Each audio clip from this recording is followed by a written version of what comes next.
Course అయిపోతుంది, కొంతమందికి ఏంటంటే జాబ్ రాకుండా అలానే మిగిలిపోతూ అవును. ఉండేటువంటి వాళ్ళు ఉంటారు. ఏ కంపెనీస్ చూపించినా సరే ఉమ్.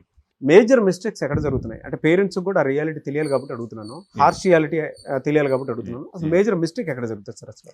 ఫస్ట్ అసలు వాళ్ళ బాబు 4 years డిగ్రీ చదివాడు ఆర్ ఇంజనీరింగ్ చదివాడు, అప్పుడు ఎంతలాగా పట్టించుకున్నారు, ఎంత క్రాస్ చెక్ చేశారు, అసలు ఎలా పెర్ఫామ్ చేస్తున్నాడు ఏంటి అన్నది. 4 years లో చదివింది రాంది 100 days లో వస్తుంది అంటే తను ఎంత క్యాపబుల్ పర్సన్. సో పిల్లవాడికి క్యాపబిలిటీ ఉందా లేదా అన్నది కూడా చూసుకోవాలండి. అట్లా అని చెప్పి నేను 100 days లో మా దగ్గర జాయిన్ అయితే జాబ్ వస్తుంది అన్నట్లు 100 days ప్రోగ్రామ్, కానీ 2 years సపోర్ట్ ఇస్తున్నాం. సో ఆ పేషెన్స్ అన్నది ఉండాలండి. 2, ఎన్నిసార్లు కాలేజ్కి వెళ్ళి మేనేజ్మెంట్తో కానీ వాళ్ళ ఫ్యాకల్టీస్తో కానీ ఈ 4 yearsలో మాట్లాడారు, సో ఎలా పెర్ఫామ్ చేస్తున్నాడు అన్నది ఫీడ్బ్యాక్ తీసుకున్నారు లేదు.